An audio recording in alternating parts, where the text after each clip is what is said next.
Hey, thanks for joining us.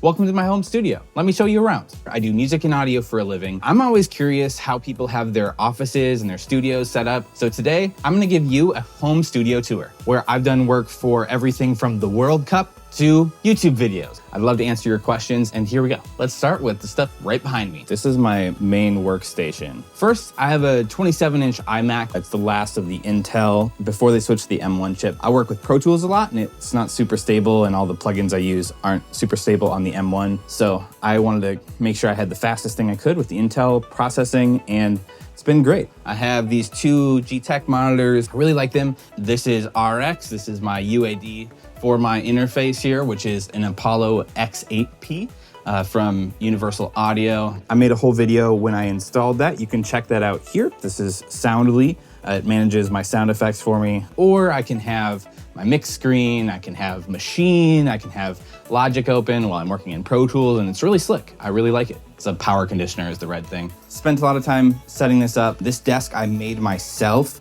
It's a standing desk. This is some artwork my friend Yua made for me. Instead of you only live once, it says you only learn once, because I like to make sure I'm learning a lesson in the moment and I don't have to learn it again ever. Oh yeah, and way back in the corners, I don't know if you can see these, but I have an Atmars amp, which Tony from Atmars made for me custom. It has this thing called a soak, so I can run the tubes really hot and get really crunchy tones at lower volumes. Because you don't always have to be super loud to get the best tones. These are my Genelec 8330s, the gray ones. The white ones are HS5s by Yamaha. They both have subwoofers underneath. It has a nice low end for the space and doesn't overpower the room. They come with a microphone tuning system that tunes it to this room. The mixes can translate really well. It's great. I've learned to trust it and been able to check on a bunch of different speakers, and they work really well. Then I also have my Complete Control 88 key keyboard, and it's fully weighted so I can play piano. I grew up playing piano, so I kind of care how the keys feel, and I use Contact a lot, so it really helps with my composing work. And this is a Stream Deck, so there's a bunch of things I can control in Pro Tools. My favorite is it just shows the session folder. If I click that button, then I can navigate wherever I need to. Then for headphones, these are the SRH 1840s. I learned how to mix on the SRH 440s, which are super flat. They're like under $100. I know kind of their profile a lot, and so it helps me stay accurate. They're open back. Here are the DT990s. I like to check mixes on. Let's see if I can set up this light. DT990s from Behringer. These are Ultraphones, which is like a small company. They're like noise reduction headphones. I like to use them if I'm recording like VO, nice headphone drivers built in. In situations where you don't want headphone bleed, those headphones are super helpful. Otherwise, I have my guitars.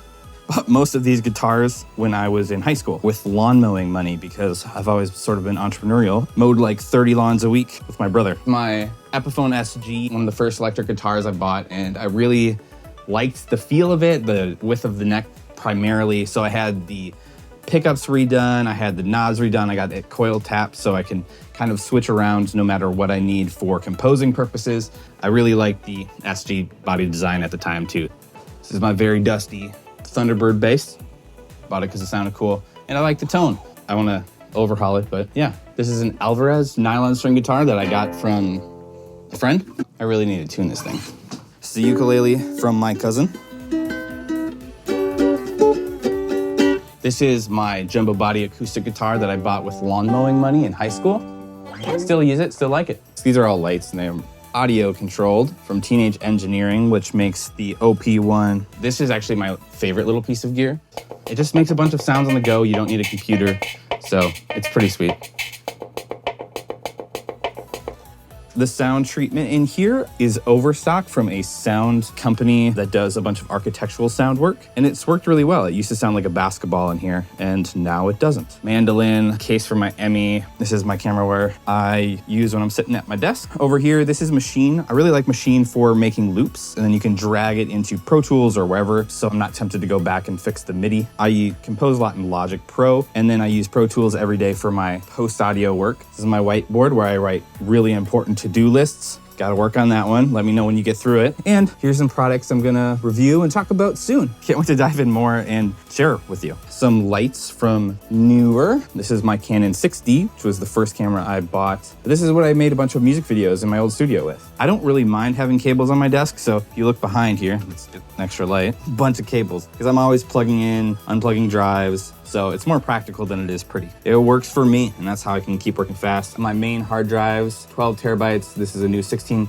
terabyte going in. I think I counted up once and I have like 60 terabytes of storage on this desk. It's a puck from the NHL All-Star game, which I worked on. Love reading. So these are some of my favorite books. Tim Ferriss, Ray Dalio, the classics. I really like High Performance Habits. It's really great. Yeah, let's see. Ooh. These are some more books that I haven't completely read, but I want to. This is a Starbucks mug filled with a bunch of stuff. My first job out of college was at Starbucks. So I like to keep a reminder of where I started out. Plus, I'm still a sucker for the coffee. I don't have outboard gear because I find it slows me down. I lean on stuff from Universal Audio on the way in, and then with my plugins, I have a whole slew of stuff which I'll be doing a video about soon. Yeah, that's my office, which I spend way too much time in. Thanks for taking a look around. Let me know if you have any questions about the gear in the comments below. I'd love to answer your questions. Let me know what you want to see next. And if you're wondering how to make money with music because you want either things like this or you want to work on projects like I do, I interviewed a bunch of my friends who also do the same thing, and we talk about how they earn money, the different streams of income they have. So stay tuned and make sure you subscribe so you don't miss it.